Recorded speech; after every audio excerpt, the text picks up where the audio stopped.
virtual KinYoobiCon, and welcome to a history of the video game console wars. I'm Max. I'm Andrew. And together we are the foundation for the eradication of Gen 5 Pokemon. That QR code will take you to our various social media. We have a Discord, a Twitch, a Blue Sky, and a YouTube. So if you want to see other recordings of work we've done or just interact with us, that'd be how you do it. We just ask that you please be cool. Yeah, well, I mean, it's always nice to interact with new people. Hopefully, at least more than like two people. As long as they are being cool. Yeah. Please be cool. So we're here to talk to you about video game consoles, starting with the first generation of console, and that is, of course, the first generation of consoles. So the first console to be released was the Magnavox Odyssey in 1972.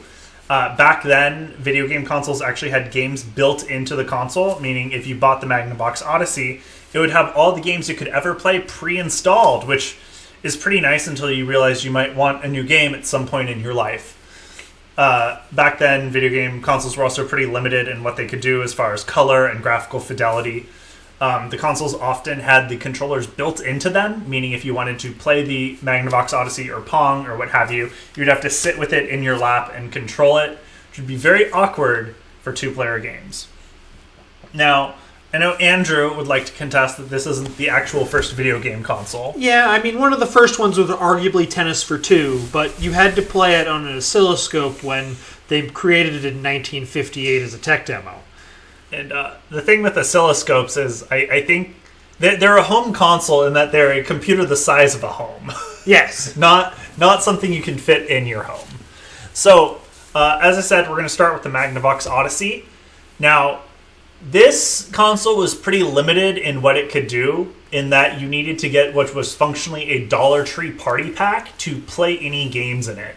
It came with poker chips, money, dice, a sand timer, a lot of things to allow you to keep track of your score and all of that stuff. It even had cartridges. Now, these cartridges weren't to allow you to play new games, but instead it would flip switches that were internal to the Magnavox Odyssey that would activate it to allow you to play whatever game you wanted. So if you wanted to play Ski, you'd put the Ski cartridge in, and it'd flip switches in the console to configure it to play Ski. Theoretically, you didn't need the cartridges to do that, but let's be honest, your parents don't know how to use the internet now. Imagine how bad everyone was at this kind of thing in 1972. We got a few more Odyssey consoles coming out. This was primarily to compete with newer consoles like the Coleco Telestar. The benefit was, though, with each new Odyssey console, we got more functionality. Games could start keeping track of score. They'd start having sound. You'd start getting difficulty levels and, other things that you would have assumed existed from the beginning and made video games appear more like video games and less like a weird novelty thing. Nintendo also showed up in this generation with the Color TV. It was the best-selling console of the generation at selling 3 million units, which today would be an abject failure, but back then was the best you could do. This was the only color console in the generation, and it cost anywhere from $100 to $600 in today money. 2018 money, when the last time we updated these figures? Yeah, that's not too different. No, it's... Ish. 150 to 800, I don't know, whatever. There was also the Coleco Telestar. This was much like the other consoles, a Pong clone. Basically everything this generation mostly played Pong because developing new games was hard. These started relatively cheap. You could get a Coleco Telestar for as little as $50 in 1975 money. The problem was that they released a lot of different Coleco Telestars. I think there were 14 models in all. And some of them look like that, and I really don't know how you play Pong with that. That looks like you'd use it to play Grand Theft Auto, but Grand Theft Auto didn't exist until like the late 90s. It's clearly Pong America edition. There's a gun. American Pong. So basically with Coleco releasing 14 different Pong consoles and being only one of several different players in the market releasing a lot of different consoles, you ultimately kind of saw a small video game crash because people would go in and not know what consoles to buy because there are just so many different ones. And that leads us to the second generation of video game consoles, which is also me. Second generation is called the Atari generation, and that's because the Atari outsold everything else 4-1. There were a lot of interesting things that this generation brought to video games, like modular controllers. Suddenly, you could plug a controller into your console instead of having to sit the console on your lap. Sure, the cords were like 4 feet, so you couldn't get very far from the TV, but we were working on it. We also started seeing cartridges, allowing people to actually go out and buy games for a console instead of having to buy a console for the games. And we started seeing third-party developers, companies that their whole thing was making games for consoles and not making consoles for their games. First out of this generation was the Fairchild Channel F. It launched in 1976, and much like other first launches, it was a commercial failure, but it had a bit going for it. It was the first console to use a ROM, to use ROM cartridges and to have a CPU. Just kind of wild when you think about it. It also has really funky controllers that look like Wiimotes for Flight Simulator. I just like them. I like the controllers. I don't know if they're any good or not, but they're fun. After that, we had ColecoVision and Intellivision. I genuinely could not tell you which is which. It is not helpful that both consoles have vision in their name. The Intellivision consoles were hardwired to the controllers were hardwired to the console and had 16 buttons, which is an incredibly normal amount of buttons, while the Intellivision had a speech synthesizer, which sold poorly and was compatible with only 4 games, which checks out with speech synthesizers going forward. I can't think of any console that has ever utilized speech well or consistently. It also had an add-on to allow you to play Atari 2600 games onto it. So if you didn't want to get an Atari 2600, you could get an Intellivision and the Atari add-on so you could play Atari games. The problem with that as a marketing tactic is you do not collect money off of the Atari games sold. Atari does. So kind of shooting yourself in the foot there. Odyssey released the Odyssey Squared, which had a full QWERTY keyboard on the console for some reason. It's bad. Those controllers are so bad. We also had the Atari, which, as we've said, outsold everything else 4-1. It was a very forward-thinking console, so much so that it is compatible with Sega Genesis controllers. It also allowed for the pioneering of video games as genres. This is where we got Pitfall, which is kind of the precursor to action-adventure games, and Adventure, which is somehow not the precursor to action-adventure games, but instead the first RPG. All right, and that brings us to the third generation of video game consoles, also known as the 8-bit era. These are the generation of consoles that probably people our age are a lot more familiar with. People older than me probably had some of those older consoles, but for people my age and younger, they're kind of a mystery. This is kind of the age where consoles were really starting to become more mainstream. And it started out of the gate with the Sega SG-1000 and the Atari 7800. If the SG doesn't sound super familiar to you, that might be because it was the Japanese name for the console. It was rebranded several times and relaunched in the United States as the Sega Master System. And it did pretty well, but the real king of this generation was, of course, the Nintendo Entertainment System. This generation had a ton of other consoles. Yes, it had almost, 40 other consoles. And, none of them really sold very well. In fact, there were so many consoles, people didn't know what to buy, and it kind of brought us to the North American video game crash of 1983, also known as the Atari shock in Japan. People thought the video game industry was going to end here because there was a 97% reduction in the industry. But why did this happen? So the first one was the games. They had a lot of shovelware going on, like the classic Atari game of E.T., where it was just developers were just trying to pump out games as fast as possible. There was no development control, no restrictions. As long as they sold enough copies, they'd make money, so they just wanted to slap a name that people would recognize on it and sell it.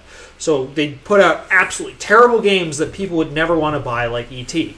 So this made kind of buyers very hesitant to pick up good games. The second was that there were too many consoles flooding the market, because each unique console could only play its unique games, and there was only a limited amount of shelf space in stores, so stores could only stock so many consoles. So they'd want to stock, the better ones, but that's hard to know. So it actually could be kind of hard to find like the right console or even the games for the console you already have. And then third was there was price competition from home computers for the time. Texas Instruments was doing a price war with, I think it was Commodore, and the price of home computers got to about the level of a video game console. So, when you were going to go buy something, you could say, well, why don't I get the computer? It can also do word processing. But, so all of these factors combined kind of led to this crash. But what ended up saving the industry in the end was Nintendo having a QA guy. And the robot with the console. Yep, Rob. Because Nintendo limited publishers to making only a few games a year and introduced strict quality controls on those games so that you could expect a higher quality when you went out to get the game. So it really kind of shifted focus onto these consoles and Nintendo, so people knew that they were going to get something good when they got the game. Wait, you're telling me the company that published Ginger Dead Man had a good idea? They tried. The thing is, there were companies that would get around this by basically making shell video game companies or selling pirated cartridges. Yeah. But overall, the higher level of quality led to a much better assurance for the consumer and just kind of helped revitalize the industry. And with a freshly revitalized industry, what do we get? The Philips CDI, I guess. The fourth generation of video game consoles started in 1987. For those of you keeping track at home, yes, the Super Nintendo didn't come out till 1991. A lot happened before that. This is where we started seeing use of polygons instead of pixels. We started seeing a slow transition to discs as a standard format, something that would be a lot more apparent in the fifth generation.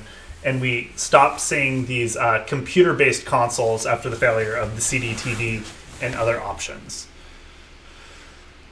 So, two of the kind of contenders in this generation were the TurboGrafx 16 and the Neo Geo. Now, the TurboGrafx 16 was the first console out of the gate. It was developed by NEC and Hudson Soft. The Bomberman people. Yes, there's a brief moment in time where Bomberman had his own video game console, and honestly, that was probably peak video gaming. It sold 10 million units through its several iterations. And if you remember, the color TV selling 3 million back in the 70s was a big deal. This is how far video game consoles have come, that 10 million wasn't really enough to save the console. So even though NEC and Hudson did follow it up with a console later on, it was just irrelevant. The Neo Geo is another notable console in this, not because it was directly competing with the TurboGrafx and Super Nintendo and the Genesis, but because it was directly competing with arcade cabinets. A Neo Geo cost $700 in 1991 money. And the reason it was so expensive was because it played high-quality ports of arcade games. It was basically the Rolls-Royce of video game consoles. So you'd get it, you'd go home, you'd plug in your $200 cartridge so you could finally play Metal Slug from the comfort of your home, and after 800 plays, you've broken even from all the quarters you would have spent at, Round Table Pizza. But let's be honest, the real defining characteristic of this generation was the war between Nintendo and Sega. We're calling it the Final Showdown because, let's be honest, the Sega Saturn wasn't competing with anything. The Super NES sold 49 million units, and it was family friendly.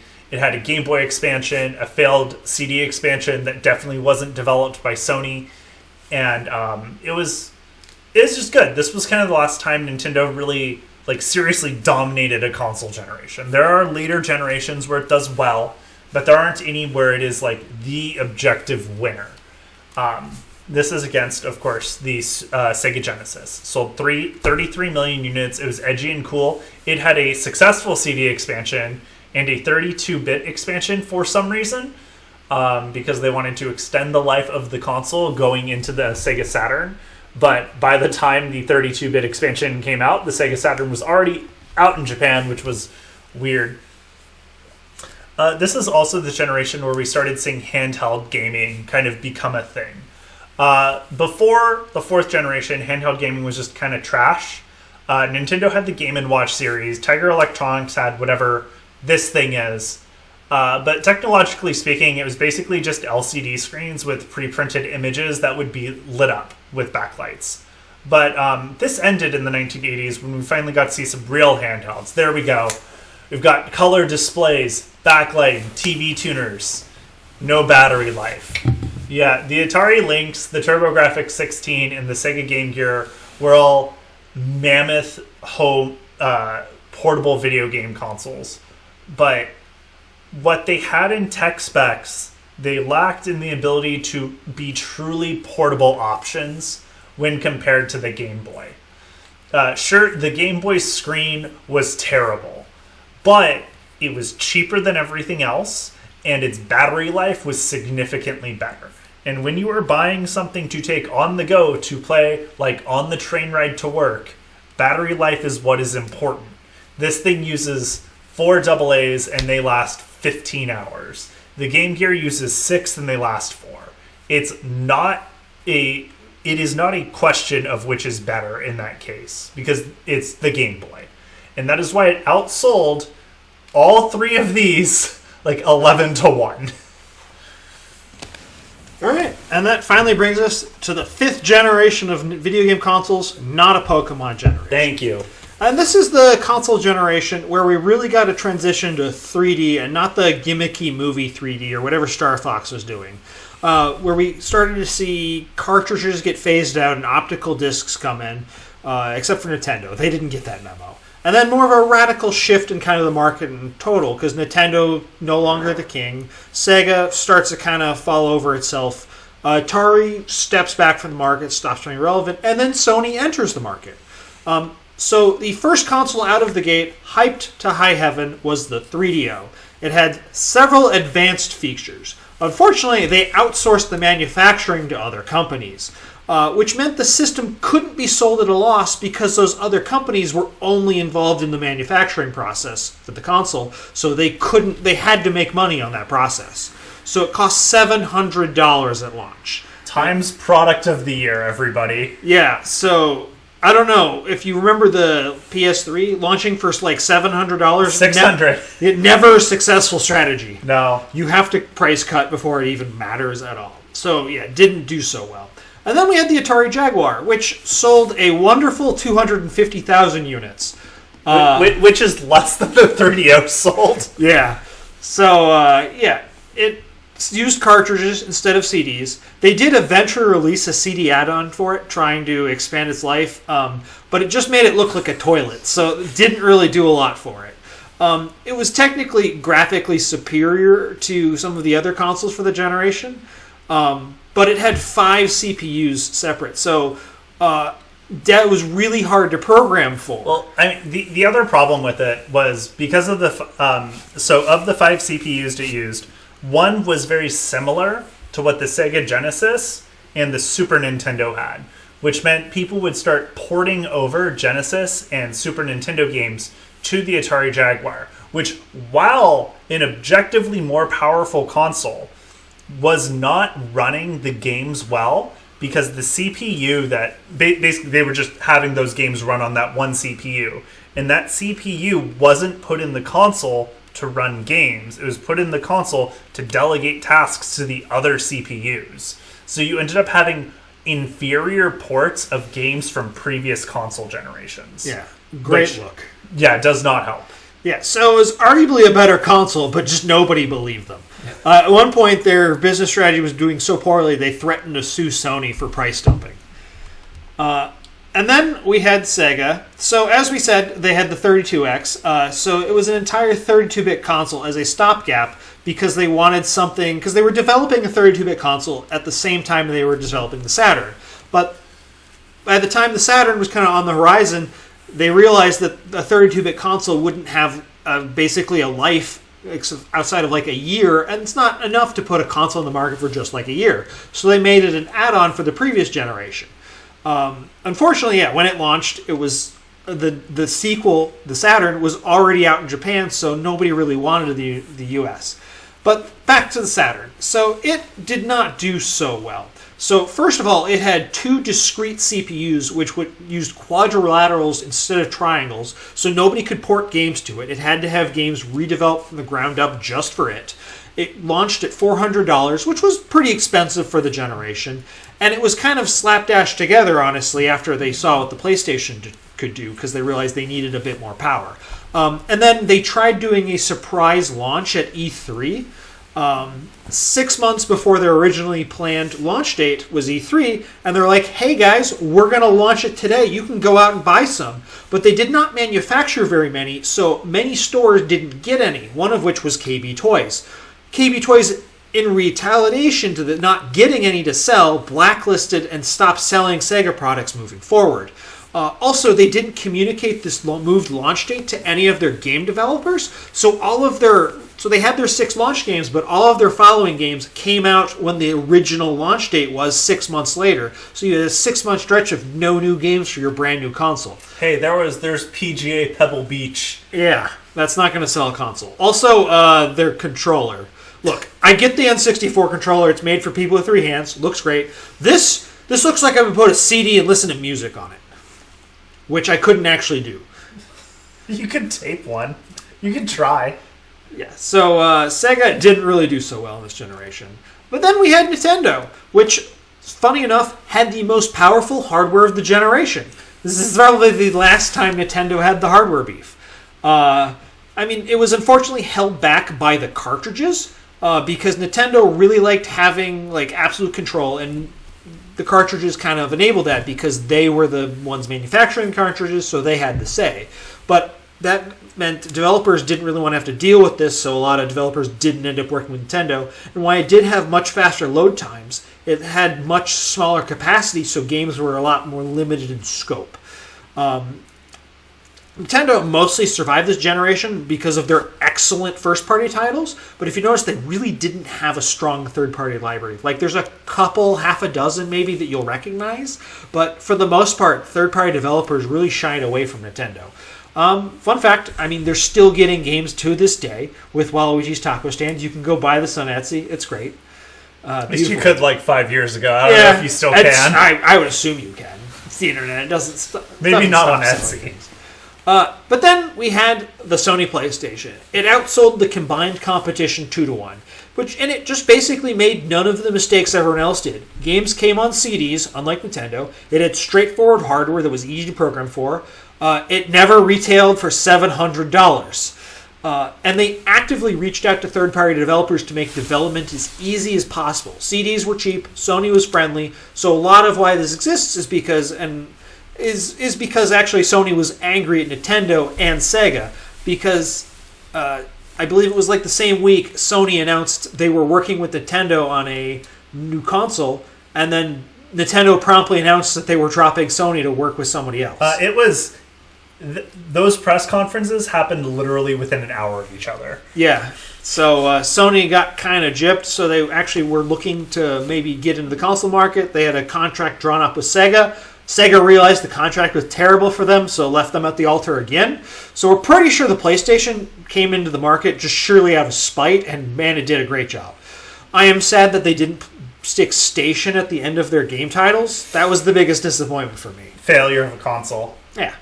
And then we had the Sega Dreamcast. It's kind of in this weird state where it kind of came out a bit early for Generation 6. So I'm going to include it in Generation 6, even though it's kind of like Generation 5.5. But then we have Generation 6. So this is the 20th century video game consoles. So this is the 21st century. Oh, yeah. Years are hard. So this is where the cross-platform titles really kind of took off and just came industry standard. Computers started competing with the consoles again.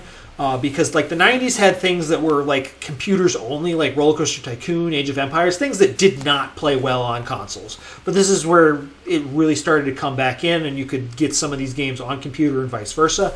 And this is also where America returned to the console market, because they were back with Magnavox. They had dropped off, and we didn't have an American console maker for a while. With Xbox, we finally do.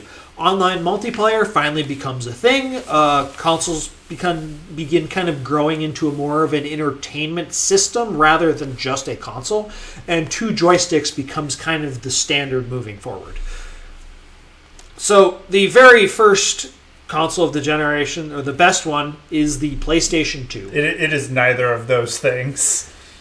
It's the best-selling one. Yeah. But the reason why, well, one of the big reasons why it was the best-selling one is because the PlayStation 2 was a DVD player. And as people were moving off of VHSs to DVDs, they wanted to get a DVD player. A PS2 cost about the same as a DVD player and had the added benefit of being able to play games, so it made a lot of people invest in the PlayStation 2, which in turn helped proliferate DVDs, which in turn had more people buying the PlayStation 2. So it was a fantastic feedback loop that really rewarded Sony, where they outsold the combined competition almost 3-1.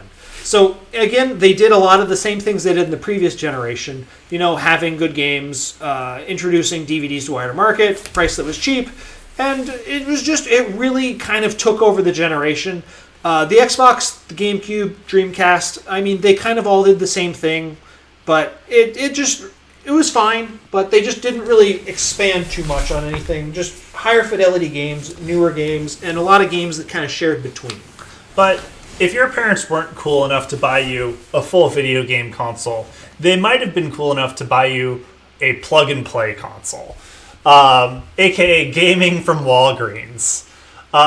Now, plug-and-play consoles, this is kind of where they started. They were primarily impulse buys, but you would get some that would play, like the Atari joystick that would play like 20 or 30 classic Atari games. Like, cool, I can play Asteroid at home in 2005. And some would just play like weird licensed games. Like, you get a SpongeBob one that let you play like a bunch of weird SpongeBob games, and none of them were good. The benefit here was they plugged directly into your TV. And they were just that handheld. So they were nice, they were easy, they were cheap, they were good for like an hour of gaming, or if your parents didn't want to buy you a video game console, Dad. Yeah, those are a thing. Yep. They definitely won't come back later in this panel. Yeah, and then we, of course, have to talk about the handhelds, because they're kind of pretty good to mention this generation. I mean, because we had Nintendo just still king of the market of, hey, we have good battery life, we have good games, what else do you need? I mean, the N-Gage sold like 3 million, and we're pretty sure at least someone told us once they had a Tapwave Zodiac. I think, was that you, Max? I looked into buying a Tapwave Zodiac at one point. Yeah. Pretty sure someone came to a panel and said they owned one. We're sorry for them. Yeah, they did, you're right. Yeah. I just owned an N-Gage, which is honestly even worse. Yes, the taco. Yeah, fun thing about the N-Gage is the initial release of the N-Gage, the speaker and microphone were both on the top of the console, so you would have to hold it to your head like a taco. Also, if you wanted to change the game, you would actually have to pop it open the back and remove the battery to swap out the game. So it's kind of a chore. Also, its aspect ratio was terrible. I don't know. I owned an N-Gage because it was a functioning cell phone, and my mom wanted me to have a cell phone, but like, man, that was terrible. And then we have the 7th generation of video game consoles. So this, obviously, I don't know what this is. It's just some DVD player that could play games, which, honestly, I think was a missed opportunity. Yes, the PS2 was a DVD player that could play games, but the fact that at this time, in the mid to late aughts, that there wasn't some weird chip that you could buy for a DVD player that allowed it to play some level of gaming, as well as all of those weird DVD games you could get, kind of a miss. I feel like there was an opportunity there that just no one took advantage of.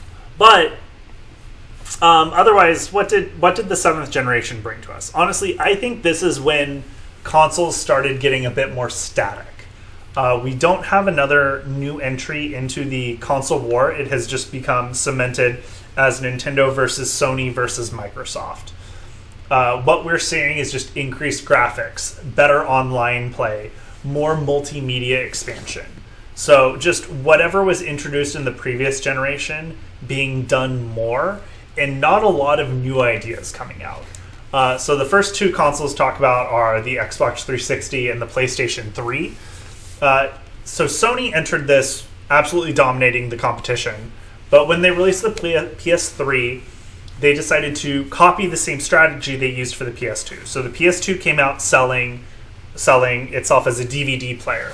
The PS3 came out selling itself as a Blu-ray player. And what Sony misread about the market was, while everyone was more than willing to get rid of their VHS for DVDs, there wasn't a clear reason to switch from DVD to Blu-ray. This was confounded by the fact that while Sony's Blu-ray format ultimately won the format war, there was HD DVD, which I believe was promoted by Samsung as well, competing directly against it. And Microsoft, while the Xbox 360 couldn't play HD DVD, you could get an HD DVD add-on for it, so you could watch those. So the confusion between which would win between HD DVD and Blu-ray, as well as the fact that most people didn't even want to leave the DVD format, caused the PS3 to kind of fail at what it aimed to do, which was be your new single media player. Overall, though, both the 360 and the PS3 sold about 80 million units over the course of the generation. PS3, as stated, started poorly, but as Microsoft pivoted away from more hardcore gamers and to try to capture more casual gamers, Sony was able to reclaim that demographic from Microsoft. Both of them were ultimately defeated, though, by the Nintendo Wii, which sold about 100 million units. Which does mean that while Nintendo did win this generation, I would say overall it was kind of a draw. And Nintendo went in with the most momentum, but probably left the generation with the least, as most of their consoles were sold early, and their player base was mostly content playing Wii Sports. We also saw more combat in the handheld market. Sony, riding off of their success with the PS2, released the PlayStation Portable, which did the best against Nintendo of any handheld, being outsold only 2-1 to the goofy as heck 3DS. The fact that the 3DS won this is kind of strange this to me. isn't the regular DS. Sorry, the regular DS. The fact that the DS won this is strange to me because the DS is strange. It does not scream, I'm going to be successful. Yeah, but it had a very good market share because all of the people who had previous Game Boys trusted Nintendo, and it was backwards compatible, which was huge. The fun thing is Nintendo actually didn't have a lot of faith in it. So when it released, they fully intended to continue supporting the Game Boy Advance. But when they saw that the DS was actually doing well, they were like, I guess we don't have to do that anymore. The PlayStation Portable also had this fun thing where it had UMDs, Universal Media Discs. Fun side note about UMDs, not universal, only playable on a PSP. Another case of Sony just trying to use a console to sell a format. All right, now we're on to Generation 8. As you can see from the sales numbers, we got Sony, pretty big winner this time. Nintendo, pretty big loser. Nintendo had some big issues this generation, and first being their naming was very confusing to their consumers. Because many people weren't sure whether the Wii U was just an expansion to the Wii or something, or whether it was a standalone console. So it kind of people shied away from it. And it had the problem of not really having any notable games. Sure, it had like Smash Brothers and Mario Kart, but like while those are great, it's not enough. You need something else. And the gamepad, while cool, didn't really draw developers to it. It was more of a niche, neat thing than anything else because it was just kind of their niche. And then Xbox, I mean, it had the camera. A lot of people weren't a huge fan of the Kinect and the camera, and they just decided to double down on it, so people, again, kind of shied away from that. PlayStation 4 just said, hey, we're the game console, hardcore games, come play with us. And it did good. So it just kind of continued that momentum they had from the end of the last generation. They weren't trying to push a media format, so there was nothing kind of slowing people down there. I mean, it was a Blu-ray player, but at that point, Blu-ray won the war, so it was a natural... It was more of it just kind of was there rather than it being a selling point. Mm-hmm. Again, Sony tried again with the PlayStation Vita against the 3DS. They did a bit worse this time, so they decided that was kind of the last shot into that market. But, they're actually both losers in this one because phones really started to take over the kind of mobile gaming. And there was a lot of money that was going to the phones they weren't getting anymore. So it really kind of changed the landscape there. And that brings us to Generation 9, Max. Oh, look, a Switch. So, Generation 9, it's more like... What is the PS5 or the Xbox Series X giving us? Slightly better PS4 and previous Xbox. Whoop-de-doo. I mean, the Switch, at least Nintendo combined their handheld and console and home console into a single thing. Yeah, no, the Switch is generally interesting. Good job, Nintendo. You saved yourself. I don't know what's going on here. Microsoft at this point is kind of only in the video game console market because it gives them an install base of people. They've explicitly said, we just do the Xbox because it gets people buying Microsoft products. But what's fun is the Switch does have competition in the handheld market with the Steam Deck. Kind of. They're not trying to sell, they're not putting them in stores. They're not trying to sell a lot. They're just a niche thing for people who want to try it. Yeah, it's a fun novelty idea that's not really competitive, but it's there, and I would say it's more successful than the PS Vita, despite being outsold by it. What's interesting about this generation, though, is we kind of started seeing the past come back to haunt us. We previously mentioned plug-and-play consoles, and while those mostly kind of died out in the early 2010s, Nintendo decided in their infinite wisdom and dire financial straits through the Wii U era that they would just, do it. So Nintendo decided to bring back plug and play with the NES Classic and then the Super NES Classic the following year. They did pretty well, so Sony followed up with the PlayStation Classic, which did pretty poorly, and after seeing a failure, Sega decided they would follow it up with the Sega Genesis Classic. And after that, the trend just kind of died. Yeah, with virtual consoles and everyone just having their old libraries available in their modern systems, there's not really a need for these anymore, aside from just the novelty. At this point, you're more likely to get a Lego version of these consoles than anything else. I mean, my dream is still to take my Super Nintendo Classic out, hook it up to a projector, and play Mario Kart projected onto a car, which I know I can do because it can be powered by an external battery. Nice. And that brings us to Generation 10. Nintendo, first ones out of the gate with the sequel to the Switch 2. Yep, they finally learned how to name a sequel console. Good job. Looking at you, Wii U. But I think this really shows kind of the trends going of this generation. It's just going to be more of the same. It's just going to be a step up, a more powerful version with some slight convenience upgrades. In the next few years, I'm sure we'll get a new Xbox and a new PlayStation, the PlayStation 6, the Xbox, whatever.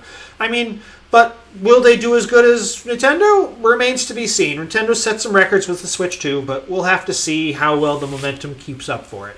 I mean, and we're also getting a lot more kind of crossover between on PC now, because Xbox and PlayStation are now kind of embracing PC for their first-party games, which they've previously not done. So there's some possibility that Xbox even gets out of the home console market and just becomes more of the home entertainment system rather than a gaming console, because they're just not focused on that part anymore. It just doesn't seem like they have the momentum or the care. So honestly, it's going to be interesting to see what happens, but I don't expect there to be too many radical shifts in this market. It's going to be pretty static, I think. Yeah.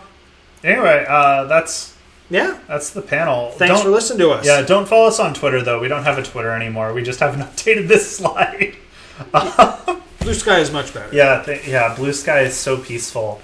I love it. Anyway, yeah, the QR code will take you to our social media. Thank you for watching our panel. Have a great KinYoobiCon. Yeah, and we will be at the real KinYoobiCon, not just virtual KinYoobiCon. We'll be doing Pokemon Film Review Hour at 11:45 a.m. So we'd love it if you check that out. And that's it, isn't it? Yep. Thanks. Yeah. Bye.